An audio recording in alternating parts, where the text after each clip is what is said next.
Hey everyone, Mike here, and welcome to the first VGVcast. I'm here with TJ and Chris. Hey guys. Hey, Hey, Um, so hopefully this is the first in a long line of podcasts. Thankfully, I have two awesome people here that we can either do a weekly or bi-weekly podcast, and hopefully it's not a complete train wreck. So what have you guys been up to the last week? Playing anything fun or interesting? well, Chris, I'm going to go first, and there's nothing you can say about it. I'm terrible. I mostly play League. I've been playing a lot of Horizon Zero Dawn, which is Hey, fucking fantastic. If you haven't played it, you need to go out and buy it right this second because it's really, really good.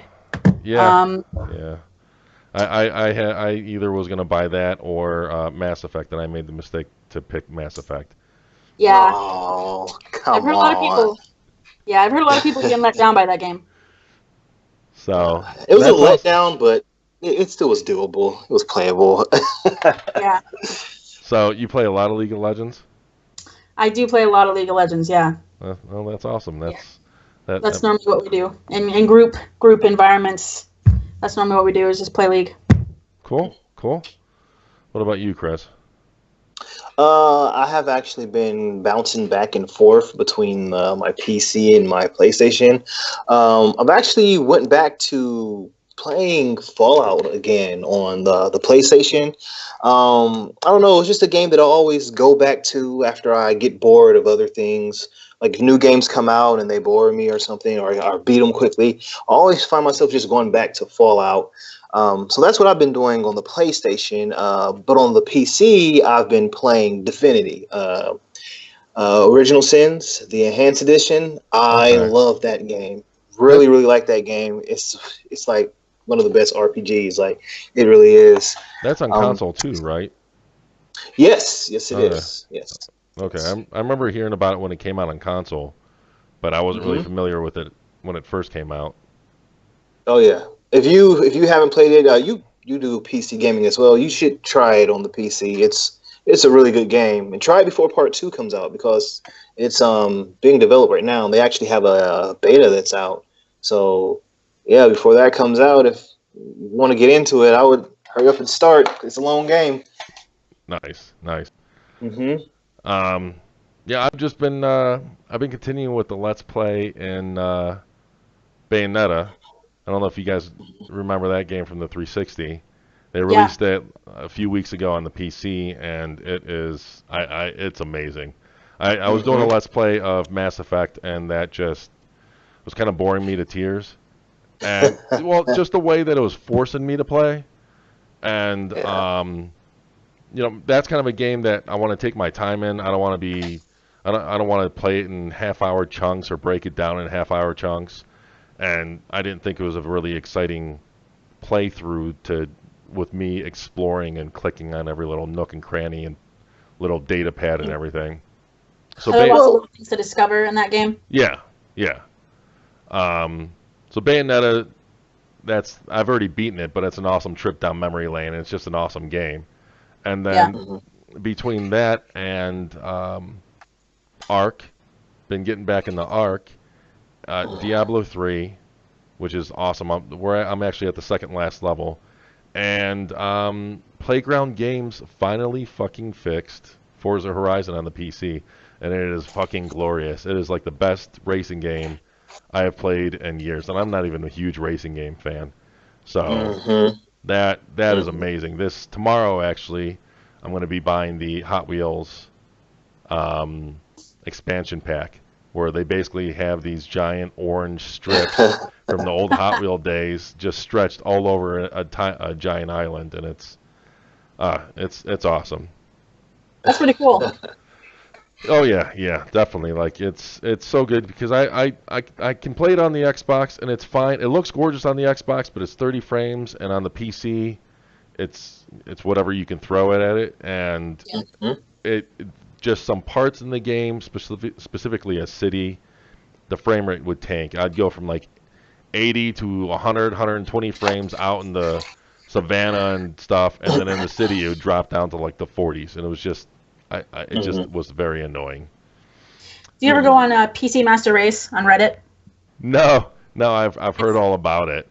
Yeah, they're always arguing on there because people will say, "Oh, well, the human eye can only see 30 frames per second." Oh, no. So they're like, "It doesn't matter if you get 60 or 40." No, those No, people. no, it does matter. Yeah. Those people are insane. And not only doesn't matter when it comes to how smooth something is, there's an actual gameplay benefit to it because you have a faster response. So and especially whenever you're used to playing just about everything at 60 frames, 30 is fine. I still play console games and love it, but man, it is noticeable. Yeah. Yeah, it's just that eye comfort as well. It's just so fluid. Like, Yeah. It's it feels like everything is just smooth. I like the So- eye comfort. I comfort. Very, it really My is eye like is real pillow. uncomfortable right now. Yeah. Okay. So we'll move on to the topics for the week. And just so the listeners or watchers know, viewers know, all of the topics that we discuss is going to be in the description down below. So in case you want to read more about it, it's all going to be there for your viewing pleasure. So BioWare. We mentioned Mass Effect earlier and about how it was a little bit of a mess. BioWare, or actually EA, announced that Mass Effect is going to be on hiatus. And they're kind of shelving it and putting it on ice. They're not killing it, but they are going to put it in the back burner just to focus on other projects. Just to give a general overview, BioWare Montreal, which is the primary team behind Mass Effect, a lot of their members were moved over to EA Motive, who worked on Battlefront 2. So that happened in the last month. A lot of other Montreal members, they're supporting the main BioWare, the main BioWare office in Edmonton, on Dylan, which is I believe that's their, is that their Star Wars game?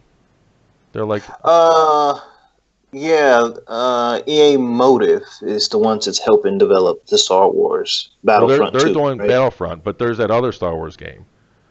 And I think that's what, so they're working on Dylan, or no, that's a new IP I'm seeing in my notes. I'm sorry, Dylan is a new IP. So, Right. yeah, so Edmonton is working on that, and now Montreal is helping with that. And the remaining people from Montreal are now going to also still support the multiplayer. That's what the initial article at Kotaku said, where the remaining people in Montreal were going to basically focus on the multiplayer. But somebody from BioWare did tweet, and Ian Frazier did tweet that they are going to make good on the original blog post. Because shortly after Mass Effect came out, there was an original blog post about their plans to post-launch support and fixing the game. Yeah. Did either of you guys play? I know you did, Chris. Did you play Mass Effect Andromeda, TJ? No, I didn't. Yeah. I actually haven't played any of the Mass Effects. Oh man. I know. I always get that reaction. Oh. Okay, that's it. You're kicked out of the podcast. You're fired. Get out of here. Chris, you can go ahead. And so, what your thoughts on Mass Effect? The launch Andromeda, and the support until now, and then the recent news. I mean, I appreciate their attempt at trying to fix all of their wrongs that they've done with that game. I really do. I must admit, like, I was really anticipated for the game, and a lot of times I was a little bit biased on my opinions about it because I just wanted it to succeed. But ultimately I came, to the realization, like, wow, this is a pretty messed up game. I still played it and I beat it. I thought it was okay. The immersion factor, though, I was not into the game like I was with Mass Effect 2, Mass Effect 3. I just wasn't in it. And actually, about the last 2 or 3 hours of the game, I just rushed through it because I was like, I just want to finish the game. Don't really care what happens. I just want it to be over with. And that really kind of sucked because I really, really like Mass Effect. So to beat it just so I wouldn't have to play it anymore. That was bad. Yeah. Yeah. So yeah, it was disappointing. It was disappointing. Now, in all fairness, when I was doing some research on the Montreal downsize, this isn't the first time that BioWare has done that. They kind of did that with Dragon Age 2, where it came out and it didn't really get the response they wanted, so they kind of took a step back. And then a couple years later, when they came out with Inquisition, Inquisition's a really popular game. Yes. I think that's like the most popular Dragon Age game. I'm glad you brought that up because I absolutely with Dragon Age 2, it was all like it was completely different than 1. It was arcade and everything was so fast paced, and it was just like it just did not feel right. Yeah, you were right. More action, right. more action based. Yeah, it was like an action game. Mm-hmm. So hopefully, speculatively, they'll in a couple years they'll come back with Mass Effect and maybe it won't be shit. Yeah. Initially, I was really, because I've kind of, even though I started Mass Effect, I've kind of put that on the back burner because I thought that they were going to have these post-launch support, do things like improve the cutscenes. I didn't think they were going to do anything like to fix the writing or the voice acting, but they talked about also expanding the relationship options and stuff like that. So I haven't really been playing it, and I was really concerned about just this being it regarding how the campaign's going to be. But hopefully this tweet rings true. They were kind of vague with the initial blog post with their post-launch support. So I think the next update is pretty much going to maybe add some additional tweaks to the cutscenes. And then also add the much promised expanded character creator options, and then also probably the expanded relationship options. But I hopefully, like with Inquisition, it comes back and they do good. So do you guys think that they're going to do another reboot, or do you think that they're going to do a sequel to Andromeda? Chris, you beat Andromeda. Do they build it up for a sequel? It definitely does build up for a sequel. But that doesn't mean that it will be a sequel because of how bad it was. Like they could give it a reboot, kind of like the supposed Destiny treatment that's coming. Where it's like a sequel, but it's not really. It's kind of like they're redoing it. So what if they do that? I mean, it would be great if they'll re-explore Andromeda all over again and like, hey, oops, that wasn't Andromeda, that was something else. Let's try this again. Yeah. Andromeda 2.0, guys. Come on. Right. What about you, TJ? Do you think that they're going to carry on a sequel? Do you think they're going to do like a pseudo-sequel like Chris is hinting at? Or do you think they're just going to completely reboot the whole series all over it just for a third time? Well, I guess it would be a second reboot, but you know what I mean. Yeah, I think they're fans of reboots. I think they're fans of scrapping what they're doing if it's not working. They're not really afraid to say, okay, well, this template's not working, so obviously we need to find some other thing to do. So I don't know. People, there's real brand loyalty to Mass Effect. People love Mass Effect. Yeah. So they might stay in that same vein, or I think it's more likely that they just reinvent it into something else. Yeah, yeah, and I agree. I think they're going to reboot it. I think they're going to view Andromeda and the Andromeda arc as just poison, too tainted. Like what you said, TJ. I mean, there's a huge following with Mass Effect. It was one of the biggest IPs last generation. The reason why there was so much blowback with the end of Mass Effect 3 is because people enjoyed and loved the series so much. Yeah. And the reason why there was so much blowback with Andromeda is, again, because there was just so much anticipation and people love the series so much. So I can see them rebooting it and just distancing themselves as much as possible from Andromeda. Um, I wonder if with if they do reboot it, the reports are the original idea behind Andromeda was that they were going to have, I don't know if it's hundreds or dozens of planets, but it was going to be kind of similar to a No Man's Sky's Light, where they're going to have a bunch of, I don't know, procedurally generated, but planets that you're able to go and explore. And then they found out that they can't do that. They don't. I think they had issues with the technology since they moved over with Frostbite. And then that's when late in the game, and I think they touch on that in the Kotaku article where they revamped or they changed the direction. And then now they had what, like 5 planets or 6 planets or something in the final game. Yeah. So hopefully, you know, they do good. I do hope that we don't have to wait too long.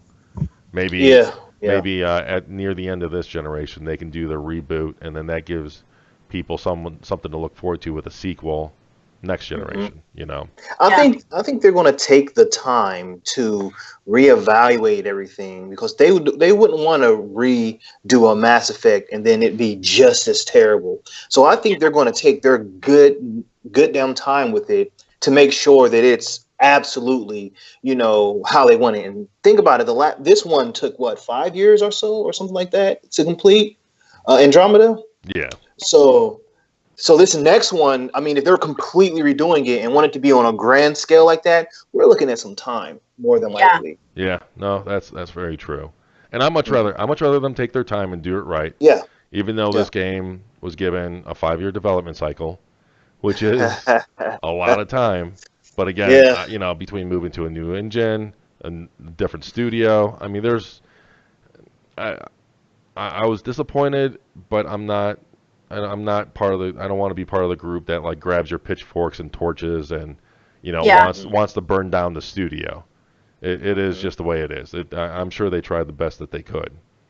Yeah. I mean, there are a lot of examples of a game being pushed back or it being delayed or whatever, and then when it comes out, it's fantastic. So yeah, like with BioShock Infinite, they were every 2 years they'd be like, "Oh, it's coming out real soon, we promise." And you know, just when everybody fucking gave up hope that it would ever come out, it came out and it was amazing. So, but on the opposite end of that, there's those games like Final Fantasy 15 that got pushed back, and then it came out and it wasn't done, and it was like, what is going on? Like, what? So I think a lot of that has to do. I don't know if it's an Eastern studio culture or if because there's a history of a lot of Japanese or Eastern developed games like Resident Evil 2, Resident Evil 4, Final Fantasy 15, where they had an original direction, they saw that it didn't work, and then they basically scrapped everything and went an entirely new way. So and a lot of, from what I understand with Final Fantasy 15 or Versus 13, a lot of it wasn't in full-on production for a lot of that time. A lot of it was kind of just cutscenes and promises and broken dreams. Speaking of dreams, okay, so that hopefully they do good, and hopefully Mass Effect is not dead. You hear us, EA? We love it, but take your time with it. Yeah. So Kotaku also had another article where I paid women to play Overwatch with me, and it was fantastic. And I'm surprised they did not have like a picture of somebody smoking a cigarette with that subject line. Yeah. So the story behind this is that there are more than 200 people on Fiverr. I'm not sure how to pronounce it. I think it's Fiverr, because it's like a site where you go on there and you just say, "Here are the things I will do for $5." Okay, and then they pay $5 to do that. That makes sense. It's it's a site so that people can basically post their talents or work abilities for hire on the spot and for rather cheap. You know, there's a designer or a sound person. You can throw them $5, $25, and well, there's more than 200 people on there that have accounts that you can play Overwatch with them. There are actually some that you can play League of Legends. And I looked at it, and it seems like most of them are women, but there are there's a good handful of men too. So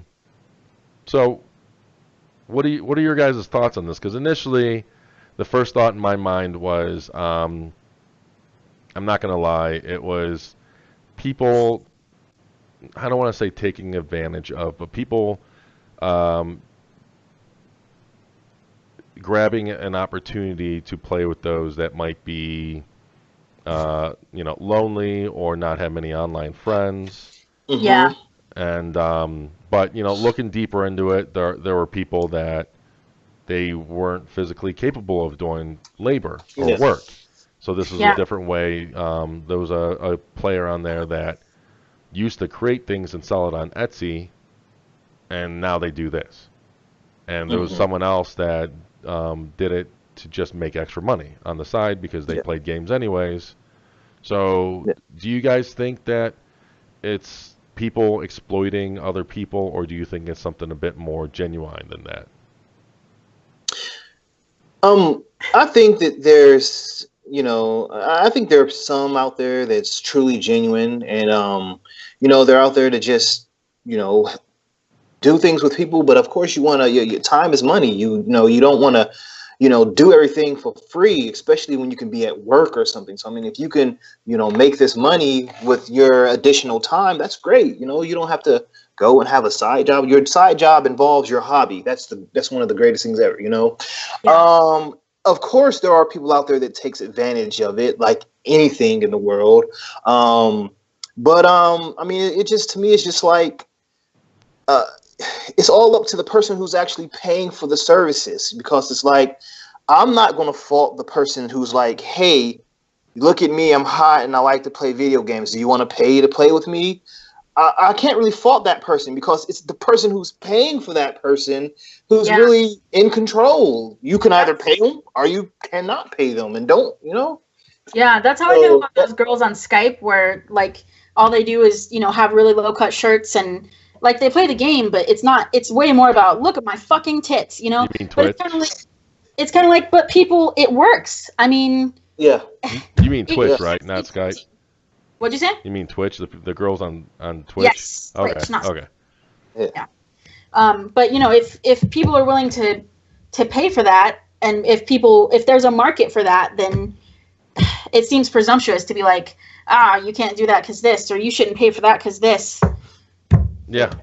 And yeah, like you guys said, I do think that there are some people that take advantage of it, but I think that there's a lot of good with this, and it's not just girls, and I'm not gonna, there's men there too, and I think some of it might be, I think some of them might be exploiting people that are either lonely or, I don't want to say desperate, but they enjoy any kind of company with the opposite sex or same sex, depending on your preference.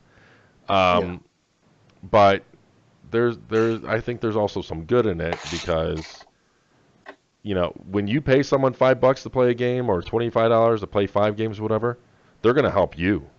They're gonna back you up. Yeah, I mean, that's the thing. They're not just, I mean, from the article, from what I saw in the article, from his experience, it wasn't just girls who were like, tee-hee, I play video games. Look at this PS4 controller in my mouth. It was like actual people who are like boosting, they're coming into the game and they're just healing you and they're just resurrecting you. And to have a support character kind of locked to your side, that's an insane advantage. So absolutely. Yeah, that's like if I want to be playing World of Warcraft and I'm like, man, I want to power level this alt up, but I need some help. I'm going to pay this woman who, not only is hot with a controller in her mouth, but she's actually helping me power level as well. Yeah, she's actually good. Win-win. Yeah, she plays the game. Yeah. So I mean. Yeah, well, the one thing from the article, it seemed pretty clear that all of the people, either men or women, regardless of who they were good at it. Yeah. It wasn't something that, like TJ said, tee-hee, here's me with a controller. You're paying those false me video game players. Yeah. Fake gamer girls. You're not paying me just to, just to give you audio support and moral And now, in all support. fairness, in the article, let me pull it back up. But in the article, he did say something about I think one it's a of them girl. giving him. What'd you say? I think it was written by a girl. Oh, okay. Well, then she said something Which makes about emotional labor. So she was, she laughed when I made fun of our team's Gingy or Genji. I don't know how it's fucking pronounced. And she was very social also, which does play into that, like taking advantage of people who are, or not taking advantage, but kind of targeting those people who are lonely, who really would just like to have a group of people or to have somebody else to play that game with. Yeah, and especially, I can see there being a scenario where even if it's a popular game, not everyone likes to play with strangers for some very good reasons we'll get into later. Yeah. But, even if I have a handful of friends, like, it doesn't have to be exploitive or even it doesn't even have to be targeted or marketed for, quote unquote, lonely people.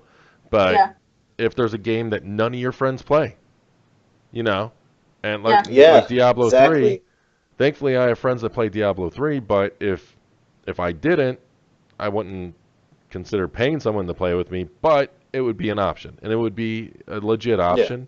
Or sometimes you get tired of losing. I mean, honestly, if you've got somebody who's going to boost you and they're going to be nice to you and give you some companionship and, help you win the game, it's just kind of like $5 seems like it's kind of worth that. Mm-hmm. Yeah. The prices are fair. We should mention that. Yeah. It's not a bad deal. No, not at all. So, I mean, what are you guys' overall thoughts on this? That it's a positive thing? I think it's probably a positive thing. I think that as long as there are people who want to do it, that it's probably a positive thing. I mean, nobody's being forced into it, obviously. And also, what you said about the woman who was not able to work anymore and she's doing this now, those kind of jobs are going to become more prevalent as more robots take over more jobs. Yeah. I mean, it's going to come a point where there's not enough labor, and so we're going to have to get creative with what jobs we want. But at the same time, the availability of media online is also a thing. So the future of creative careers like that are kind of up in the air. Yeah. Chris, I'm not sure if I read it wrong, but it seemed like you weren't as convinced that it's entirely a good thing.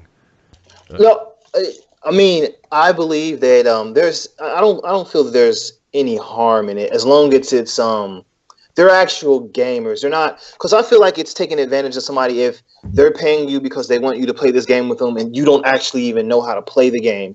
You log on and then you run in circles because you don't know how to strafe and aim at the same time. But I like what TJ said, about the creative jobs and all that. That was actually a really good point. I like that. I think it's okay. Yeah. Okay. Yeah. There's actually. Oh, sorry. No, I was just going to say, there's actually that part in the article where they were talking about how they, most of them have a couple roles that they're really good at. I mean, you don't play a game and then you're insanely good at every role. Normally you play one role and you get really, really good at that role. And so they were saying that sometimes people would pay them to play the game and then force them to play a character that they're not comfortable with, just to watch them struggle to figure out the character. Yeah.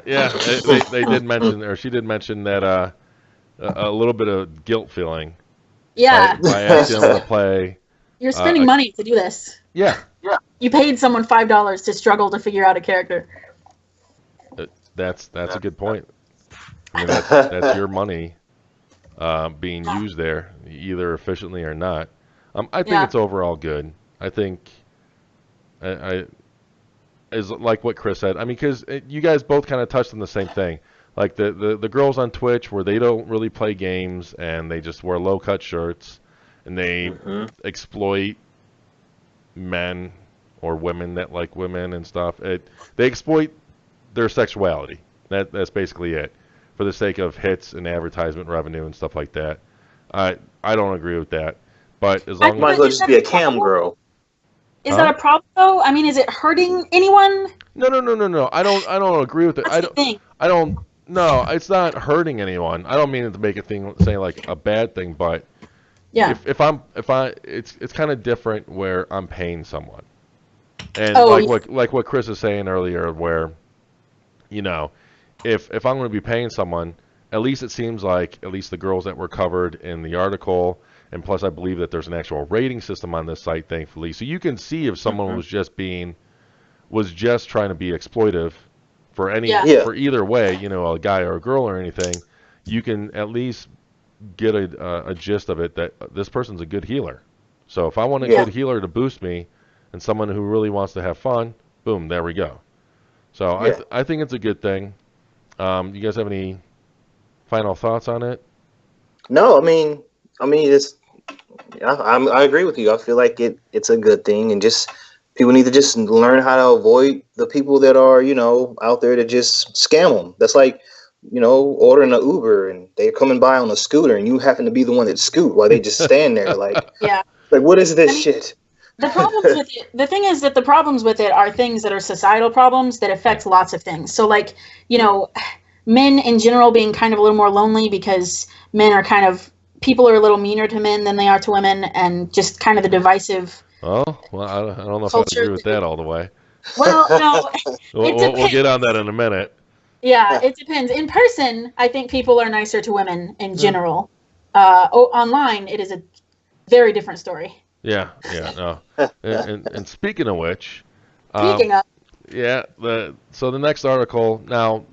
Let me. I guess I should say that these videos that this article is based off of are actually back in February. So these videos that the article is based on is not anything new, but mic.com, mic.com,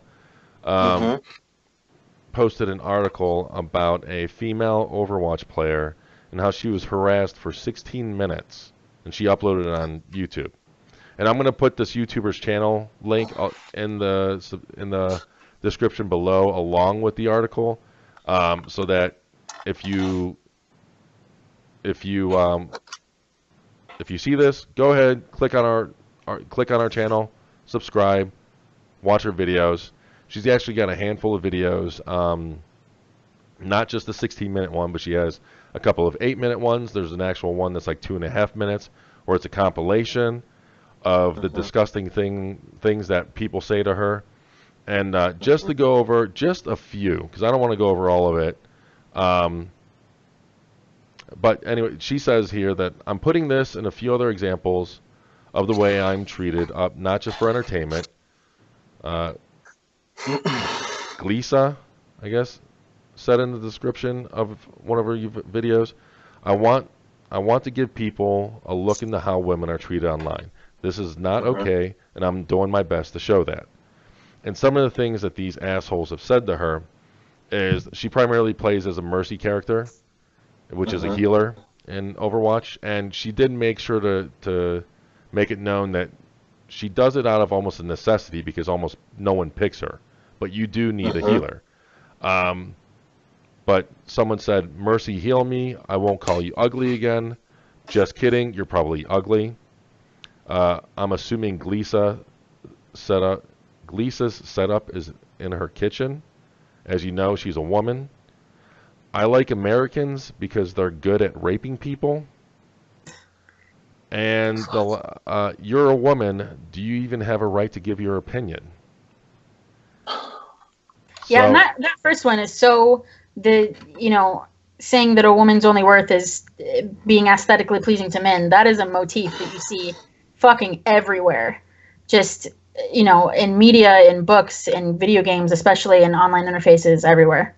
Yeah.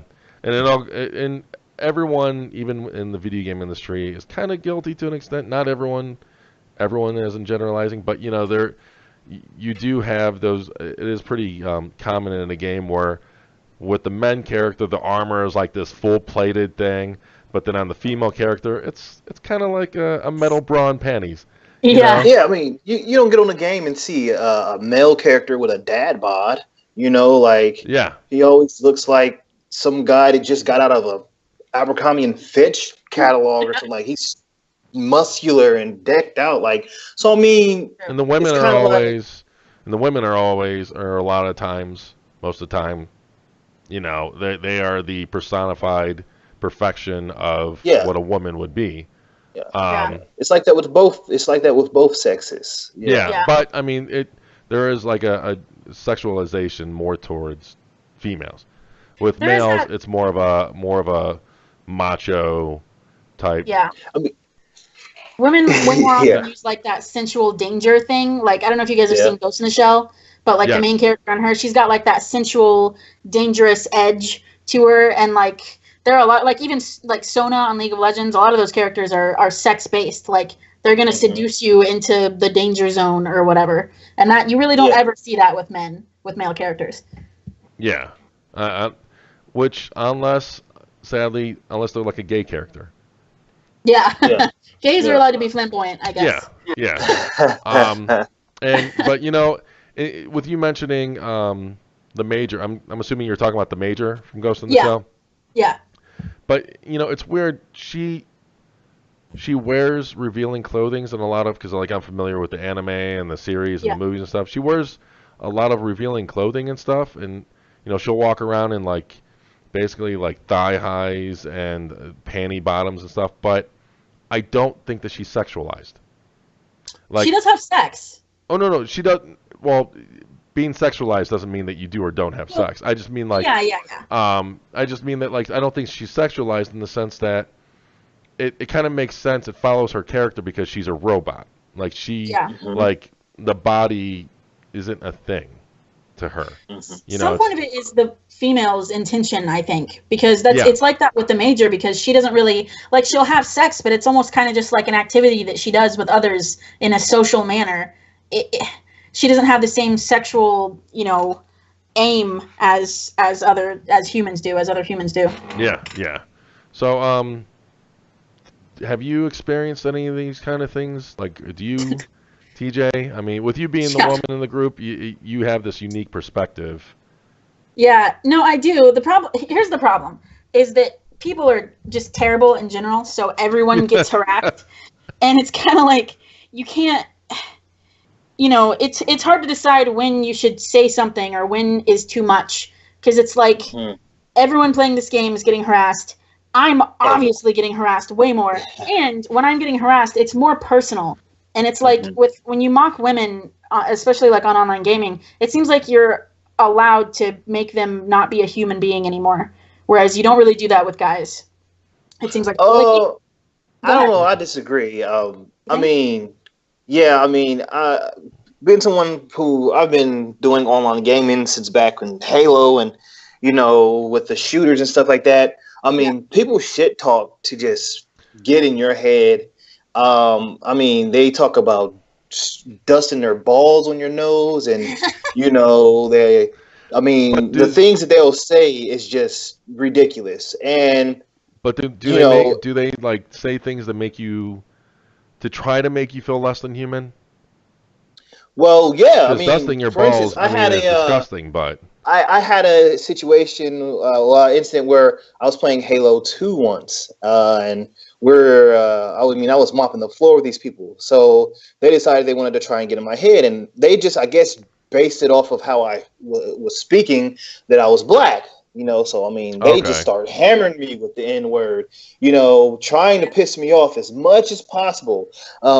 They talk about government cheese. I mean, they did they said everything that you can think of racial, and I mean, I still won. I mean, that's I was level 50, That's man. the best payback. yeah, Yeah, but I mean, so I mean, it's just if they figure out what you are, and especially they figure out that they got you. If they figured out that they got through, and they're starting to hurt your feelings, they're not going to let up. They're going to hammer you even harder. So yeah, that's. Sorry, go ahead. Go ahead. No, that's fine. Sorry, I was just gonna say everything's worse when it's got that societal backing to it. Like, if someone's talking to you online and you're a guy and they don't know you're black and they call you a slur for a gay person, then it's just kind of like, okay. But if it's backed by this, because there is still a ton of racism and a ton of sexism in the world in the US, and so when they say things, it's got that extra punch behind it of this actually exists in the real world. This is something that you face outside of games too, and I'm bringing it to you in game. So yeah. I mean, I think what makes it all even that much worse is the anonymous nature of the internet. It's anonymous. They don't know who you are. Yeah. Exactly. They don't know where you are. There's a monster difference, even in a stranger, with a group of strangers where you all group together for like a LAN party, Hmm. and you're all in the same room or all in the same house, and you can do things like call each other an asshole and stuff like that, or Hmm. knock someone's controller out of their hand or something like that. Something that's uh, innocent in comparison, but if I start like beating you and start talking about raping you or something like Yeah. that, like everyone would like put the controller like, whoa, Yeah. You'd be dude, like, "Whoa, dude, come on." Yeah. and that's the bare minimum. Like I would almost expect someone to punch someone because Yeah. it doesn't fly in society when there's actual repercussions and accountability. But when you're nothing but an online avatar Yep. with a nickname, then there is no that Yeah. accountability It's goes like out a the go at window. your own. It's like a get on at your own risk kind of thing with Yeah. online, because these people are talking through a microphone separated by hundreds of miles. They don't care what they say to you. They don't care if your feelings are hurt because you told them to get in the kitchen and make a sandwich. They don't care, because all they want to do is just hit you with that negativity. Yeah. And your And get best ahead. option is to just not do, like, you mute them, or don't do it, not play or something, because I mean, we can't, it's never going to be to a point where we just police everything everyone says on these chats, where Hmm. everyone's Yeah. talking like top of the morning, I'm going to shoot you now. Like, no one wants to do that when they play online. They want to fuck you, fuck, Yeah. and yeah, it's so the one funny thing I just want to touch on is that whenever you say go make me a sandwich or whatever, I don't know why I instantly thought about Capcom's screenshots whenever it's completely off the topic, but whenever Devil May Cry, I think it was Devil May Cry, forced you to sit through an install, like a 20-minute install on PS3, and one of the pop up like screenshots is like go make a sandwich or something, and it just I don't know why that just popped in my head when you talked about making sandwiches. But yeah, I mean this is a problem that has been around forever and a day, and it's weird because it gets worse. I think like in the beginning of the earlier days of online, especially on console, which is where a lot of my early online days were, where voice chat was actually a thing. When I played online in the early days, like Unreal Tournament and Quake 3 on the PC, chat was all through a text box that you can easily ignore. yeah, Yeah. yeah, Um, but like in the early days of Xbox Live, for example, where everybody had a headset, or even the earlier days on the Dreamcast, it the early adopters, they're all, for the most part, you had your assholes here and there, but you had your your core group focused on the game. They're more Mhm. respectful and stuff like that. But as all of these online communities, Xbox Live, PSN, Steam, get more and more popular, and gaming as a whole becomes more and more mainstream, it becomes more and more of a problem because your pool, you get a much larger pool. Yeah. Excuse me, you get a much larger pool, and you raise your chances of you just getting that. If one out of every 10 person is an asshole or a Yeah. sexist, you're going to run into a whole lot more assholes or sexists when you have 40 million people versus 5 million people. I hmm You mean, know? the core of bullying is making somebody else feel worse so that you can feel better. Yep. And when you do that in person, I mean, unless you're just straight up a psychopath, like a clinical psychopath, then you're going to see that person feeling worse and you're going to feel a little worse too. Like you'll feel better, but then you'll be like, shit, I made this person feel worse. But there just isn't that. There's none of that kickback on the internet because you don't have to see them be humanized. yeah. They don't Yeah. have to be a person. They're just a name that you're being an asshole to. Yeah. Yeah. And that's a really good point. That's such a good point. I had something I was going to say and I completely forgot. Sorry. No, that's a good thing. That's a real good thing. It's just, I mean, there have been reports of this in the online fighting game community. There was the reports of this, and I mean, I'm not surprised it's in Overwatch because Overwatch is such a popular game, and there's a lot of Yeah. different what's the word I'm looking for, roles that people that even if you're not good at pointing a gun and shooting someone, you can be a healer, for example. Yeah. And I'm not saying that these women are, or this one woman in particular is a healer because she can't shoot. Because sometimes whenever she's got the opportunity to shoot, she does a good job.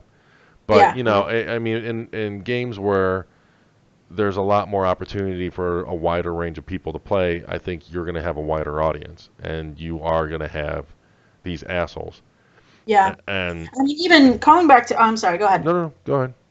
I was just going to say, calling back to even Andromeda, there's Ali Rosemarie Liost. I don't know if you know her, if you're familiar with her or not, but she worked for EA's motion capture labs in Vancouver. And I don't know where know you're going how. with this. What'd you say? I know where you're going with this. Go on. Yeah, well, I don't know if she told people or how it got out that she was apparently like the lead for the facial animations on Andromeda. But people have been doxing her and sending rape threats and offering to put their dick in her so she can learn some more facial expressions. And it's just like, first of all, BioWare released a thing saying she wasn't even the head person for the facial animations. But also, you can tell if this had been a dude that had done this, maybe he would have gotten a lot of kickback for it, but it wouldn't be as, in my opinion, and I could totally be wrong here, but it feels like it wouldn't be as dehumanizing as the things they're saying to her. And they accused her of sleeping with people to get the job and just all kinds of crap that is meant to make her seem less than what she is. I mean, are you guys familiar with Gamersgate? I think it's Gamersgate, where there was I forget did she work for Kotaku? But there was is that the one with Anita Sarkeesian? I think so, yeah. Where people are allowed to have relationships. And the video game industry, while multi-billion, it's relatively small, compared to some other industries. And it doesn't matter if you work for EA or if you work for Microsoft. I mean, there are people from Microsoft that know people from Sony. And even though they're in competition with each other, they still know each other. They still, there's people that are competitors that are still considered friends. And everybody does kind of know each other. And, for somebody, because didn't she date somebody within the game industry, and then that's how other people were claiming that she rose to the positions that she had? Yeah, it was something like that. I mean, in all fairness, I don't really like her because I've seen her videos and she uses other people's gameplay, and she doesn't really seem like she knows what she's talking about game-wise. No. Now, in all fairness, even if she's never played a video game in her life, she didn't deserve to have people find her home address and send her shit and threaten to rape her and stuff like that. Yeah. But people are vicious though. I mean, it's like the nature of some of these crazy people out here. It's just they feel like if you don't satisfy them, they can say and threaten and do whatever they want to you. Everybody wanted to kill Sean Murray from Hello Games. Oh yeah, just for being delayed a couple of days or a couple of weeks or something, or months. Talking about they're gonna kill him. Entitled. There's very much an entitled mentality when it comes to not all gamers, not even most gamers, but it's like a loud minority. Yeah. That makes paints this image over a larger portion, unfortunately. Yeah. And it just, I don't agree with it. I mean, and I do think that women do get it worse than men, just because. Yeah. I mean, I could be, like Sean Murray was getting death threats, but a lot of these, like the animator at BioWare was getting death threats plus rape threats, and I mean, it's really disgusting, and a large part of it, I blame on the parents, because that again falls within the line of accountability, because if I heard my son talk to anybody, I don't care if it was a guy or a girl, but talk to anybody, and especially a girl, just because you have to be respectful, and talk to anybody on a headset or on a game, and they wouldn't be playing that game anymore. I'd take that game out and snap it, or take the control, or I'd break the console. I'd do something if my son grew up to be that kind of shit. I mean, the thing is, the best thing that could happen is that everybody grows a really thick skin. That's the best thing, because then people aren't bothered by it. People have confidence in themselves without having to rely on what others say, and others' words can't hurt them. But the problem is that's just not going to happen. People are going to be sensitive. People are going to get upset. So we have to find some way of trying to get people to... Are we talking about the people that are being offensive or getting offended that have thin skin? The people who are getting offended. And I mean, it's not to say that they have thin skin necessarily. I don't know. I think I'm an especially crude person. So if somebody says something crude or offensive to me, I just, you know how they say, like, rise above it? I crawl under it. I just say something way more crude and offensive. Oh, God. But people, should, there has to be some way to shove at these people, hey, this is a human being that you're talking to. They have a brain and a mother. Oh, I kind of agree. But to me, kind of agree. I don't, because to me, saying that the solution is grow a thicker skin, kind of hints or alludes or indicates that the problem is not just the asshole that's making rape comments, but the person that is being offended by it. Where to me, 110%. The problem is the asshole making the rape comments. And don't get me wrong, I can see the point, and I believe that the impact of those asshole comments would be lessened by not letting the other person know that it bothers you. But that's the thing. They get that payoff of you reacting to it. And I see that, but in Cicely or Kisley or what, Glissa. In her videos, she doesn't show it that she's impacted at all, but they still keep on it, and they keep on it and keep on it, and they just keep getting worse in ways. So what do you think is more of a likelihood, Mike? People are going to just magically stop being assholes and stop harassing people for their own enjoyment, or people learning to find ways to fortify themselves for that, counter it, avoid it. This is more likely than this. People aren't going to just start playing nice. No, yeah. And so I think that's what TJ was basically trying to get to. That's what I think she was trying to get to, at least, where she. Oh yeah. I'm not saying that she's saying that it's okay for people to make rape comments. I'm not getting that at all. I'm not trying to say that at all. It's just, I think one is more likely than the other. Getting a thicker skin and stuff like that. There needs to be, I think there needs to be accountability, and I think that if you're going to make an online game, I don't want to say that Blizzard is responsible for these assholes, but it would be helpful if they instituted a way for them to report people, for example. And all these consoles do have reporting systems and stuff like that, and it's up to the person being offended if they want to take advantage of it, and they should. And unfortunately, this isn't a problem that's going to go away, and definitely not easily. There are two main questions, because I've done a lot of research on feminism and all kinds of stuff like that, and there are two main questions. The question is, one, how much control do you have, and two, does it matter? I work in IT, and there are definitely times when people call me baby or doll or sweetheart. And it's kind of like, can I control it under a good means, without being like, don't fucking call me baby, and does it matter? Do they actually see me as less of a person because they call me sweetheart? And it's kind of the same thing with these games. When they say things like that, does it actually make some huge impact? And what can I do to control it? And the main thing I can do to control it is just control how I respond to it. There's not much I can do about asshole 16-year-old Timmy sitting in his living room telling me to go make him a sandwich. You know what I mean? Yeah. So, and do what you can. It's clear that these kids probably have never had a girlfriend in their life, and they're just lashing out at any female that they come across in the virtual world. Yeah. So because they feel like it's not fair.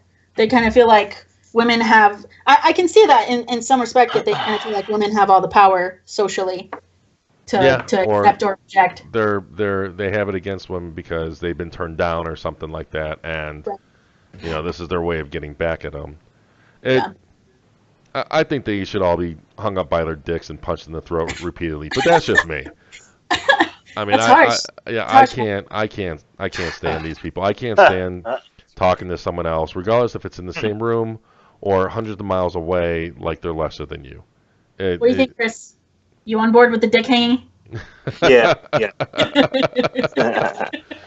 So, do you guys have any final thoughts on this disgusting these disgusting people? No, I'm good. I'm good. Okay.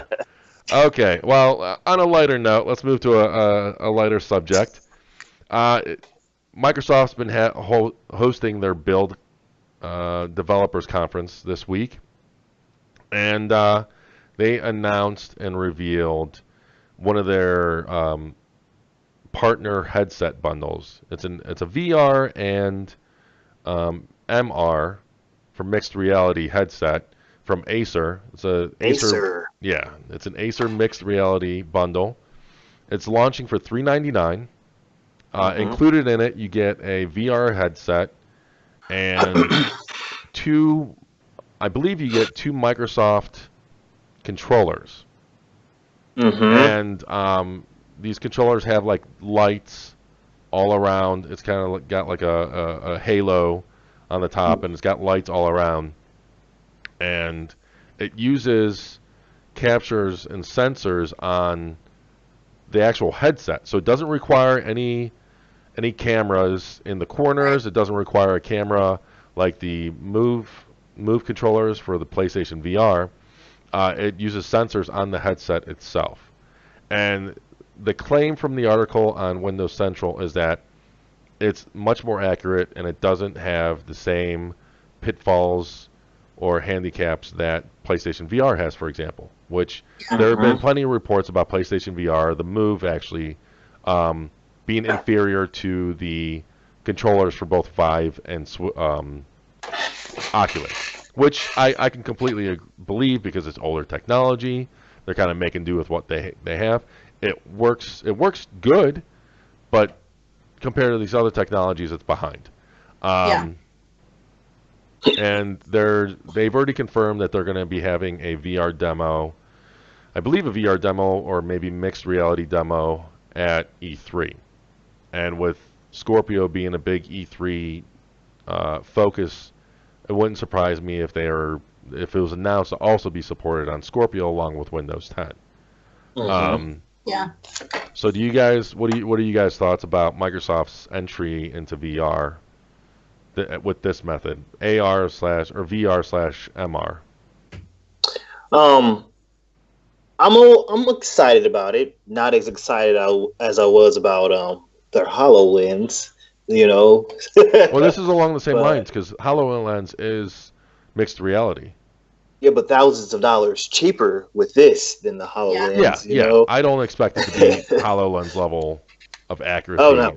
And well, I mean, in all fairness, the controllers use the same inside-out tracking that the HoloLens on the Oculus Rift and the HTC Vive uses. Yeah. So it's got the 6 degrees of freedom or whatever, so you don't need like the cord running from the actual controller that you have to the headset.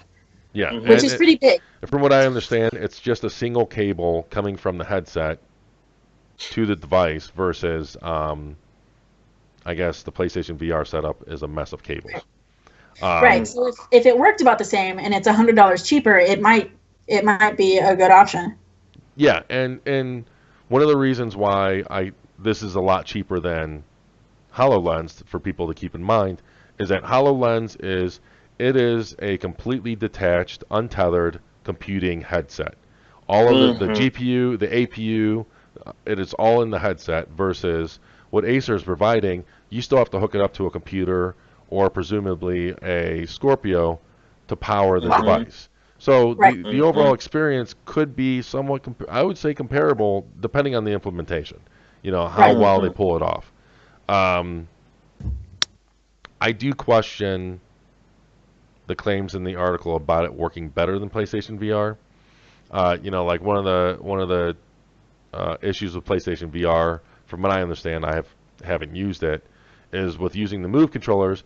If the light ball is blocked from the camera, then there you lose precision. Yeah. Now the article claims that as long as I forget what the controllers are called. I should really look that up. But the article claims that the controllers, as long as they're in front of the headset, it's like really the accuracy is really good, really nice. Yeah, it captures exactly where your hands You're talking are. for the PlayStation, right? No, I'm talking about Microsoft's implementation. Oh, With the okay. PlayStation, it works as long as you're the right distance from the camera. Yeah, I was gonna say it's kind of like Yeah, but the moment that the glowing ball, the glow ball or whatever they call it, is blocked, then accuracy kind of goes out the window because, or even with the headset, because the headset's surrounded by lights, and that's how the PlayStation camera tracks the accuracy of your headset. But if you turn your head, even though there's lights all around, if you turn your head or if any of the lights are covered on the headset or the glow ball, then the accuracy goes down the drain. Now the claim is, I guess they're just called motion controllers from what I understand reading here. Yeah, I think they're just calling them controllers. I think. Okay. Yeah. In most of the articles I see, they just call them controllers. Excuse me. But They do have like buttons on them. Yeah, yeah. No, they have analog sticks and buttons and stuff. They're real. They're supposed to be comparable to what Vive and Oculus provide. But what I question is, the article assumes or leads the reader to believe that you're never going to be put in a situation where you're required to look in a certain direction but not have your controller in front of you. But, I mean, what happens if I enter a world, let's say Halo 6 or what have you, and I'm looking around like, oh, wow. Well, the sensor is going to be pointing towards this, what's going to happen with my hands? Are we going to have the loss of accuracy when I'm not, like, directly facing the controllers? Right. Oh. So, or, if there's a game that, the demos had, like, someone, like, shooting like this, if you're looking around, and then I can see that you're pointing in that direction, then fine, it works. I can see it maybe in practice working most of the time, because especially with VR, wherever you're looking is essentially where you're aiming.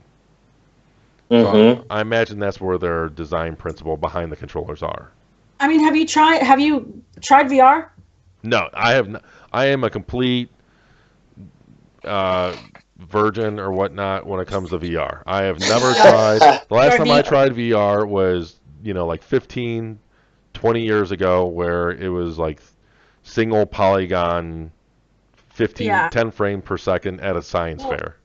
I did the demo at Micro Center because I'm a nerd, and I'm actually really excited about VR because it's a neat technology. But I tried it, and it actually seemed pretty accurate. So I mean, you got the headset on, and that controls where you're looking, and then each of the paddles controls something in the game. It's normally both of your hands. So like one will have one gun, one will have another, or one will have a flashlight, one will have a gun, and it seemed pretty accurate. So like, I played one game where I was stationary, and then there were zombies all around me. So I would have to have the guns in my hand, and I could look this way and shoot that way, and it seemed to work pretty seamlessly. And okay. Yeah, and that's set up with the Vive with cameras to track you have to set up cameras to track it. Does the Vive have cameras? Yeah, the Vive or sensors, maybe not cameras, but they got sensors that you put basically up in the corners. And so that's a good example where, let's say you're dual wielding. Let's say there's a zombie gun game where you're dual wielding, and you look to the left, you look to the right, and you're getting surrounded. With the Vive, you're able to like point in both directions and shoot, and it works. But would that work with Microsoft's approach? With the Acer I mean, it would headset? have to, because it would make it way worse. If the sensor is in front of the headset, unless they have sensors that cover a wider range, like a wider cone, let's say. Yeah. Then that's I guess that's where my only concern is. That's a good point. I didn't think about that. That and just the overall quality, because consumers with VR and I assume mixed reality is more in its infancy, but especially with VR, if they're going to have this as an actual VR solution, then the Vive is a quality piece of tech, Oculus is a quality piece of tech, and even the PlayStation VR, even though it's cheaper, Sony did an amazing job designing that headset, especially considering the price involved. And there's people are happy with all. There's issues with there's no perfect headset, I'd say. But I mean, they've all proven themselves to be quality headsets. Is this one that's $400 with controllers included? Is it going to provide, quality, picture quality, for example? Yeah, no, that's a good point. I'm going to be excited to watch some videos, or I mean, a lot of the time they'll set up demos in game stores or tech stores. I'll definitely be excited to try it because it's got some big names on it. So it could, but I mean, but then again, Windows 10 had a lot of disasters in itself, so it could go either way. Really. It's a good thing they gave that away for free in the beginning. I mean, it was no Windows 8 though. I mean, Windows 8 was, I'm happy we're beyond that. Another thing that I'm curious about is this, because there's Acer and I think another company, which I don't think the article covered, is going to be providing, because I remember when Microsoft originally announced that they are partnering with companies, and I'm pretty sure Acer was one of them, partnering with companies to provide these cheaper headset solutions. I wonder, let's assume that this Acer headset is supported by Scorpio, along with Windows 10.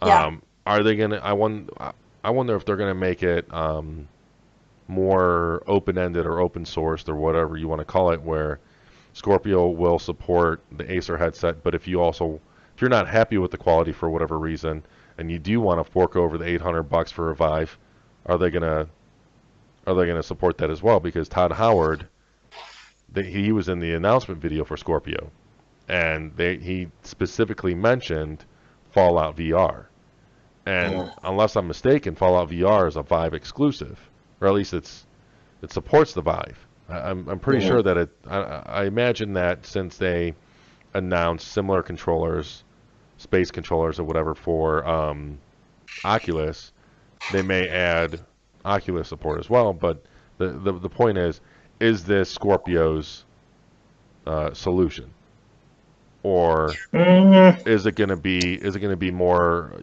open to just other headsets? I mean, that also broaches the subject of how autonomous is the software going to be. I mean, would you need to, like, if it's going to be Windows 10 on Scorpio, I mean, are there going to be drivers, or are there going to be different versions of the game? I mean, how complicated is it going to be to use a different set of hardware? I mean, because it'd be great if it was just plug and play, but that hasn't been my experience half the time.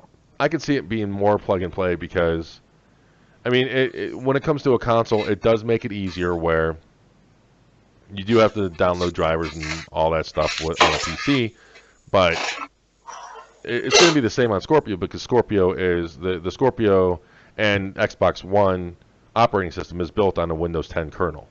It is Windows 10 at its core, so I can see it being plug and play, especially since the driver for these headsets, the software, it's for one piece of targeted hardware. You don't have 1,000,001 different configurations. And I do wonder how they're going to play mixed reality into it. Because mixed reality, the article has a demo that has nothing to do with gaming. It's not going to have anything to do on Scorpio, but Windows 10 and the mixed reality, I mean, they had something where if the three of us were in a company, now this was entirely HoloLens targeted, but still, mixed reality has the potential that, Chris can scan himself in with his cell phone using multiple pictures, and he comes through as like a polygonal form. And there are rumors, and I think early screenshots from a Microsoft had a kind of like an investors gaming. It might have been at Build where they talked about different revenue streams and stuff with their gaming division, and Get they're off the table, Thomas. they're Sorry, my cat just you're did. good. You're good. I'm surprised my cat isn't somewhere. Um, but yeah, there was already screenshots or talks about a gaming hub. It was rumored to be like an MMO, a VR MMO, but it seems like now it's more like an avatar hub where you put on a VR headset and you're transported into this like it's kind of like what was that Sword Art Online? what was that PS3 home or something? Yeah, You guys remember that? I remember that. Mm. Oh my God, I had this on in my head before we It's started. it's like a virtual hub. Yeah, it's like a virtual like home or something. I think it was Yeah. called, was it called Home? And all that. PlayStation Home or something? Well, if you recall, Facebook was trying to do that too. I think they shut it down. So they shut down like the whole Oculus thing, I'm pretty sure. But Facebook was trying to do that where it'd have like a lobby where you could sign into VR, and then it would project a VR version of you into like this virtual lobby with a bunch of other Facebook users. Oh yeah. I think they shut that down. They're still investing in Oculus though. Okay. Yeah, Oculus is still a big thing in a big way. Yeah, they're all in with Oculus, and I think they're actually making strides to, yeah, PlayStation Home. They're making strides to make it a more open nature because there was a lot of controversy regarding Oculus, regarding how if something was an Oculus store does it only have to be exclusive to Oculus, and then there was the controversy regarding Palmer Luckey and him donating to hate groups and stuff like that, or troll groups, whatever you want. I consider them hate groups. Yeah. But he left the company, and yeah, they're still investing. And I wouldn't be surprised if Oculus even took front and center support over Vive, because when you buy an Oculus, there's a bundle, or maybe it's standard, where you also get an Xbox One controller. Yeah. So it's going to be interesting. I really did like what they showed from Build, but a lot of stuff that Microsoft shows at Build is way out there. A lot of it is demos, some of it is concept, and I'm interested in what they showed at E3, because when they showed the Minecraft on HoloLens, I don't know if you guys remember that. Yeah. It was all right. It was okay. Mm-hmm. Are either one of you guys thinking about getting this mixed reality? Like, what do you guys think about the mixed reality part? I think the mixed reality, I think they'll do good with just that augmented reality stuff, like Pokemon Go style games. I think that's what mixed reality is like. I think that's the same. Augmented reality, mixed reality. I think that's the same thing. Yeah. I mean, as far as going straight into like shooters and stuff like that, I don't think it'll go that route. I think it'll stick to more practical augmented reality style things. Yeah. I mean, it just seems better. It seems like a for that at least, with the sensors in that headset, and you have all these issues if you were trying to like spray around. Like, I don't know if it'll be good for those style of games, but like Pokemon Go and stuff like that. Yeah, I think that kind of. So you're saying that like the augmented reality is going to have more of a market on mobile? Is that what you're saying? Where you can go out and about versus being tied to a living room? Well, I think I was just saying that with games where you have to run. I mean, because that's the problem, isn't it? With VR and augmented reality, is if you have to run or strive or duck or dodge, it's awkward and it's weird. Okay. So it does better with games where you're not like in combat or swinging and stuff like that. Yeah. And I agree with you. I think that there are a lot of really cool opportunities, but they probably don't include a whole lot of those type of like Battlefield or just like Yeah, FPS type I game. don't see that. Yeah, I Well, don't see that. and I think with the mixed reality, you're also more limited because like in a virtual world with VR, you know, you can have Fallout VR where you have like an entire VR or Fallout map world.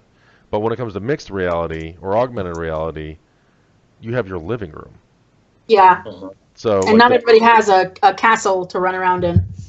yeah, exactly. So I mean, Yeah. your environment is much more limited when it comes to augmented reality or mixed reality. Hmm. Um, so on a scale from 1 to 10, how excited are you guys for this Acer headset, mixed reality slash VR? 4, Yeah, 4, around yeah, the 4. yeah, yeah. I think for this specific headset, it's probably around a 4. I think for VR in general, I mean, even though it's a technology that is probably still going to be shitty for like another at least 10 years or so. I Yeah. mean, because like 15 years from now, this is going to be VR that's ridiculous. It's going to be bananas, with how quickly technology improves. But even right now, even in the shitty beginning period, I'm pretty excited about it. I'm pretty excited about trying it. Mhm. What would take Microsoft to show off with this headset at E3 to kick it up closer to like say a 7 or 8? Changing it completely. I mean, you got Really? this cord that runs from your head to the back of your laptop. Because I mean, if you're at a desktop, you're definitely not moving anywhere.